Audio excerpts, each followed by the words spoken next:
আসসালামু আলাইকুম ওয়া রাহমাতুল্লাহি ওয়া বারাকাতুহু। ওয়া আলাইকুম আসসালাম। ইন্নাল হামদালিল্লাহ নাহমাদুহু ওয়া নুসাল্লি আলা রাসূলিল কারীম, আম্মা বাদ। আল্লাহ পাকের নিকট লাখ কোটি শুকরিয়া যে মহান আল্লাহ তাআলা আমাদেরকে পবিত্র শুক্রবার জুমার নামাজ আদায় করার জন্য মসজিদে আসার মতো তৌফিক দান করেছেন। এই জন্য মহান আল্লাহর নিকট শুকরিয়া আদায় করি, আলহামদুলিল্লাহ। আলহামদুলিল্লাহ। শিরক জিনিসটা কি এটা আমাদের জানতে হবে। শিরকযুক্ত আমল এক নাম্বার হচ্ছে আল্লাহর সাথে কাউকে শরীক করা। এই আল্লাহর সাথে শরীক করা বিভিন্ন ভাবে হতে পারে।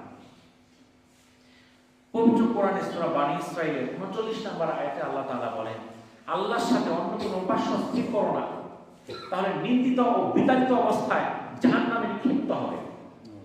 আল্লাহ তাআলা ধমকি দিয়ে দিলেন, আল্লাহর সাথে তুমি অন্য কাউকে উপাস্য স্থির করো না, তাহলে তুমি নিন্দিত হবে, তুমি বিতাড়িত অবস্থায় জাহান্নামে যাবে। আমাদের মধ্যে কেউ কেউ আছে আল্লাহর কাছে না চায়, পীরের কাছে, অলির কাছে, আউলিয়ার কাছে, কবরবাসীর কাছে, তাদের কাছে চায়, সন্তান চায়, ছেলে সন্তান চায়, পীর বাবার কাছে ছেলে সন্তান দেয়। বলে নাউজুবিল্লাহ। কোন মানুষের কাছে কোনো কিছু চাওয়া যাবে না। কোন মানুষের কাছে চাওয়া যাবে না, চাইতে হবে কার কাছে? আল্লাহর কাছে। কেউ যদি মনে করে ছেলে সন্তান দেওয়ার মালিক হইল পীর, অলি, আউলিয়া, কবরবাসী, তাহলে শিরক করলো, তার ঠিকানা হবে জাহান্নাম। তাহলে মৃত ব্যক্তির কাছে কোনো কিছু চাওয়া যাবে না। আপনি জীবিত ব্যক্তির কাছে চাইলে কিছু পাবেন, মৃত ব্যক্তির কাছে কিছু পাবেন না। আমি যদি আপনাকে বলি যে আমার কিছু দরকার, একটু খাবার দরকার, আপনি আমাকে কম বেশি কিছু দিবেন, কিছু টাকা চাইলাম, দিলেন, কিছু দিতে পারবেন। মৃত ব্যক্তির কাছে তুমি একটা পয়সা চাই, দিতে পারবে? অবস্থান সাথে চিৎকার করেন, আমার এক গ্লাস পানি দিতে পারবো? লাভ নাই। কারণ যিনি মারা গেছেন তার কোনো ভালো করার, মন্দ করার কোনো ক্ষমতা নাই। মহান রব্বুল আলামিন বলেন সূরা মাইদার ৭৬ নম্বর আয়াতে, হে নবী, আপনি বলে দিন, তোমরা কি আল্লাহ ব্যতীত এমন বস্তুর ইবাদত করো যে তোমাদের উপকার ও অপকার কিছুই করতে পারে না? অথচ আল্লাহ সব শুনেন এবং সব জানেন। আমরা এমন কিছু কাছে চাই, তাদের কাছে আমরা যে এমন কিছু প্রার্থনা করি, তার কোনো ক্ষমতা নাই, তার ভালো করার ক্ষমতা নাই, তার মন্দ করার ক্ষমতা নাই। তার এই জন্য শিরক। আল্লাহ তাআলা বলেন, হে নবী, আপনি বলে দিন, আমি আমার নিজের কল্যাণ সাধনের এবং অকল্যাণ সাধনের মালিক নই, কিন্তু আল্লাহ যা চান। এটা সূরা আরাফের ১৮৮ নম্বর আয়াত। আপনি পবিত্র কোরআন খুলেন, সূরা আরাফের ১৮৮ নম্বর আয়াতের অর্থটা দেখেন কি বলছে। আল্লাহ তাআলা বলতেছে কাকে? আল্লাহ রাসূলকে বলতেছেন, হে নবী, আপনি বলে দিন, আমি আমার নিজের কল্যাণ সাধনের বা অকল্যাণ সাধনের মালিক না। অর্থাৎ নিজের ভালো মন্দটা সাধন ক্ষমতা আল্লাহ রাসূলের কাছে নাই। কার কাছে আছে? আল্লাহর কাছে আছে। তাহলে আল্লাহ রাসূল যদি না থাকে, আল্লাহ রাসূলের কাছে যদি সেই ক্ষমতা না থাকে, আমি যদি মনে করি পীরের কাছে সেই ক্ষমতা আছে, তাহলে তো আপনি তাকে রাসূলের চেয়ে অধিক বড় বানাই ফেললেন। বলেন নাউজুবিল্লাহ। তাহলে পবিত্র কোরআনে আল্লাহ তাআলা বলল, আল্লাহ রাসূলের নিজের কোনো ক্ষমতা নাই ভালো করার, মন্দ করার। আমি যা চাই তা ছাড়া, আল্লাহ যা চান সেটাই হবে। আর আমরা আল্লাহর কাছে না চাইয়া আমরা পীর, ওলি, বাবা এদের কাছে ঘুরি। নিজে বাপের একটা মোরগ খাওয়াইতে পারি না, ওই পীর বাবার জন্য মোরগটা নিয়ে যাই। আল্লাহ তাআলা বলেন, হে নবী বলুন, তবে কি তোমরা আল্লাহ ব্যতীত এমন অভিভাবক স্থির করেছ যারা ভালো ও মন্দের মালিক নয়? সূরা রাদের ১৬ নম্বর আয়াতের অর্থ। তাহলে আমরা এমন অভিভাবক বানাইছি যার ভালো করার ক্ষমতা নাই, মন্দ করার ক্ষমতা নাই। আল্লাহ তাআলা অন্যত্র বলেন, আল্লাহ যদি তোমাকে কোনো কষ্ট দেন, তবে তিনি ব্যতীত তা অপসারণকারী কেউ নাই। পক্ষান্তরে তিনি যদি তোমার মঙ্গল করেন, তবে তিনি সবকিছুর উপর ক্ষমতাবান, তিনি তার বান্দার উপর পরাক্রমশালী, পরাক্রান্ত। সূরা আনআমের ১৭ এবং ১৮ নম্বর আয়াতের অর্থ। তা তো পবিত্র কোরআনে বলে দিলেন আল্লাহ স্পষ্ট যে আল্লাহ যদি আমাকে কষ্ট দেয়, তা অপসারণ করার ক্ষমতা কোনো ব্যক্তির নাই। আর যে আল্লাহ তাআলা আমার ভালো করেন, দুনিয়ার সমস্ত মানুষ আমার বন্ধ করতে পারবে না। কেন? আল্লাহ সকল কিছুর উপর ক্ষমতাবান, তিনি বান্দার উপর পরাক্রান্ত। মহান রব্বুল আলামিন আরো বলেন, আপনি মৃতদের ডাক শুনতে পারবেন না এবং বধিরকেও না, যখন তারা পৃষ্ঠ প্রদর্শন করে চলে যায়। সূরা নামলের 27 নম্বর আয়াত। মহান রব্বুল আলামিন সূরা ফাতিরের 13 থেকে 14 নম্বর আয়াতে বলেন, তার পরিবর্তে তোমরা যাদেরকে ডাকো তারা তুচ্ছ খেজুর আঁটির সমতুল্যও নয়, তারা তুচ্ছ খেজুর আঁটির অধিকারীও নয়। তোমরা তাদেরকে ডাকলে তারা তোমাদের সেই ডাক শুনতে পাবে না, শুনলেও তোমাদের ডাকে সাড়া দেয় না। কিয়ামতের দিন তারা তোমাদের শিরক অস্বীকার করবে। বস্তুত আল্লাহর ন্যায় তোমাকে কেউ অবহিত করতে পারবে না। তাহলে সূরা ফাতিরের 13 এবং 14 নম্বর আয়াতে আল্লাহ তাআলা জানাই দিলেন। হযরত শাহজালাল রাহিমাহুল্লাহ, শাহ পরান রাহিমাহুল্লাহ, তারা আমাদের দেশে ইসলামে কি করছে? দাওয়াত দিছে, তারা ভালো কাজ করছে। কিন্তু তারা ভুলে যায় নাই, আমি মরে গেলে তোমরা আমার কবরের কাছে এসাইও, মোমবাতি জ্বালাইও, আগরবাতি জ্বালাইও, সিন্নি দিও, গরুর জবাই করো, ছাগল জবাই করে বলছে? এটা বলে নাই। তারা দ্বীনের দাওয়াত দিছে, মানুষ ইসলামের দাওয়াত দিছে, ভালো কাজ করছে। তাহলে আমরা ওই কাজ না করিয়া আমরা বিদআতের মধ্যে জড়াইছি, সিন্নি দেওয়ার মধ্যে, যায় মানত করার মধ্যে, মাজার যায় মানত করি। এই যখন রাজনৈতিক ইলেকশন হইতেছে, দেখবেন যে বিভিন্ন এমপি দাঁড়াইছে, কেউ যায় অমুক পীরের মাজার থেকে তার নির্বাচনী কাজ শুরু করতেছে, কেউ অমুক পীরের মাজারে গেছে। এটা সব দলের লোকই যায়, এটা একদল যেতেছে তা না, সব দলে যেতেছে। একজন এক এক জায়গা থেকে তাদের কার্যক্রম শুরু করতেছে, মনে করতেছে আমি অমুক পীরের মাজারে যে নির্বাচনটা শুরু করি তাহলে আমি পাশ করবো। কি খান? তাহলে তো সবাই পাশ করে ফেলতো, তাহলে তো ফেল করে কে? সূরা আনকাবুতের 17 নম্বর আয়াতে আল্লাহ তাআলা বলেন, তোমরা তো আল্লাহর পরিবর্তে কেবল প্রতিমারই পূজা করছো এবং মিথ্যা উদ্ভাবন করছো। তোমরা আল্লাহর পরিবর্তে যাদের ইবাদত করছো তারা তোমাদের রিজিকের মালিক নয়।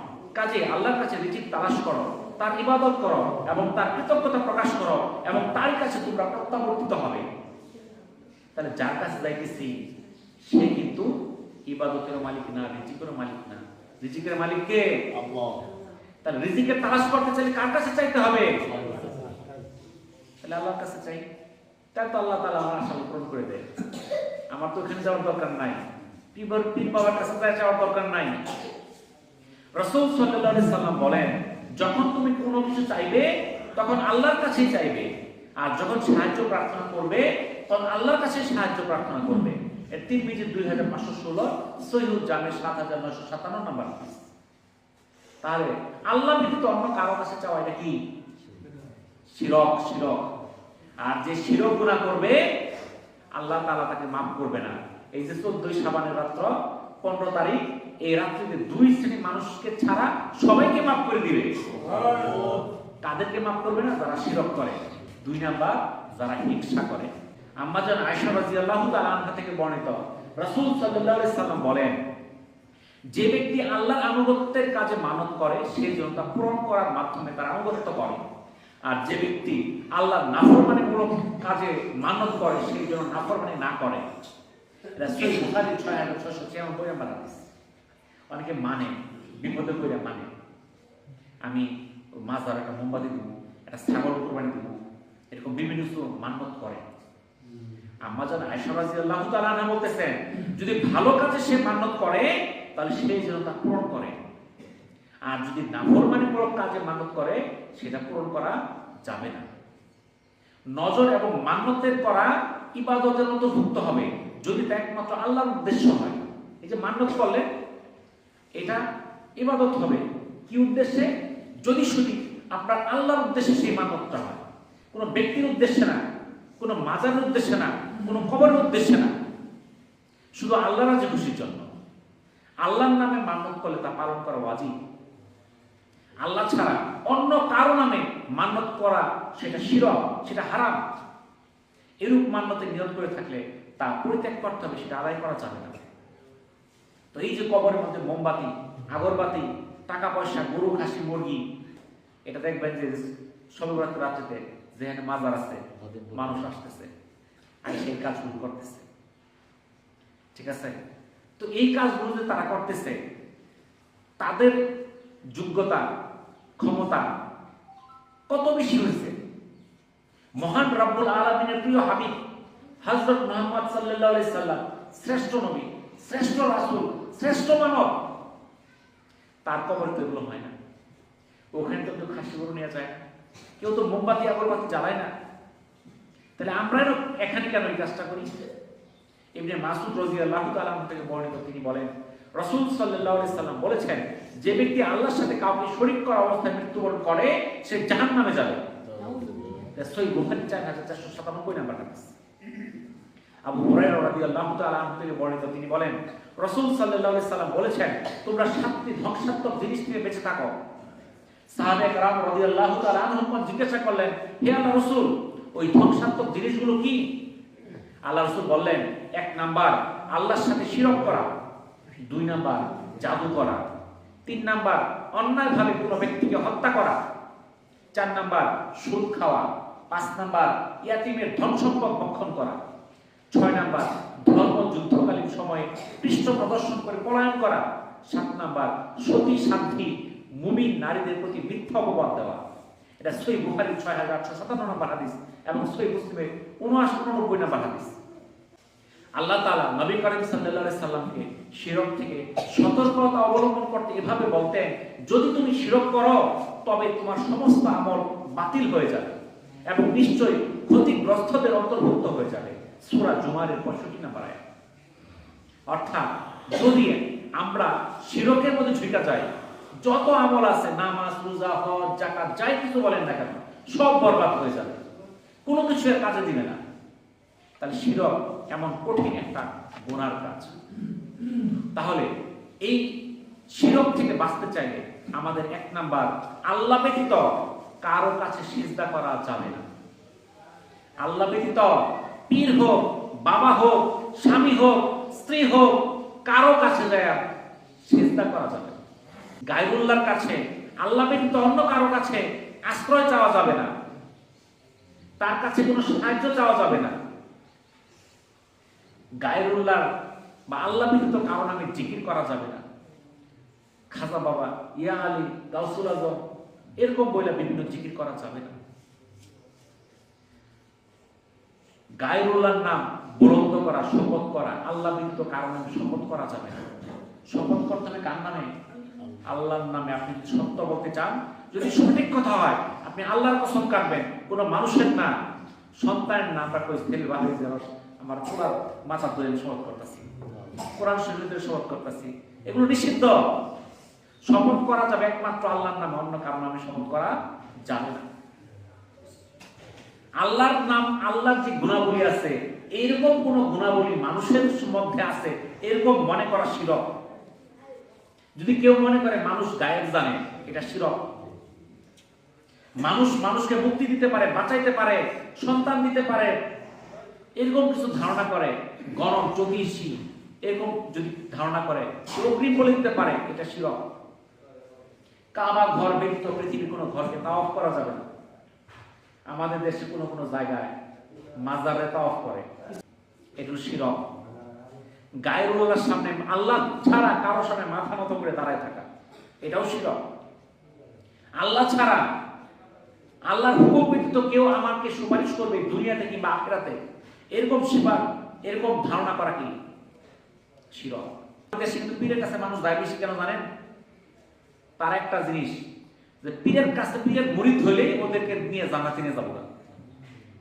জান্নাতের মধ্যে একটা নৌকা আনবো, ওই পীর কি করবো, সব নৌকা তুলে নিয়ে জান্নাত তুলি করবো। তো হাসর ময়দান কি নদী নাকি নৌকা আনবো? কোন হাদিসে পাইছেন নদী? নৌকা কই পাবো? নদী নাই। হাসর ময়দান তো খোলা ময়দান। আল্লাহ তাআলা যাকে সুপারিশ দিবে একমাত্র সেই সুপারিশ করতে পারবে, আর কেউ কোনো সুপারিশ করার কোনো ক্ষমতা থাকবে না। আল্লাহর যে ক্ষমতা আছে, এই ক্ষমতা কোনো মানুষেরও আছে, এরকম যদি কেউ মনে করে, তাহলে সেটা শিরক। তাহলে সেই কাজগুলো আমরা কখনো করব না। তাহলে আমরা যদি শিরক থেকে মুক্ত থাকতে পারি, আমরা যদি হিংসা থেকে মুক্ত থাকতে পারি, তাহলে এই যে 14 শাবান, নিঃসবিল শাবান, এই শাবানের মধ্য রজনী, এই রজনীতে আল্লাহ তাআলা আমাকে মাফ করে দিবেন। আমরা যে আলোচনাগুলো করলাম, আল্লাহ তাআলা আমাদেরকে আমল করার তৌফিক দান করুন। আমিন। ওয়া আখিরু দাওয়ানা আলহামদুলিল্লাহি রাব্বিল আলামিন। আসসালামু আলাইকুম ওয়া রাহমাতুল্লাহি ওয়া বারাকাতুহু।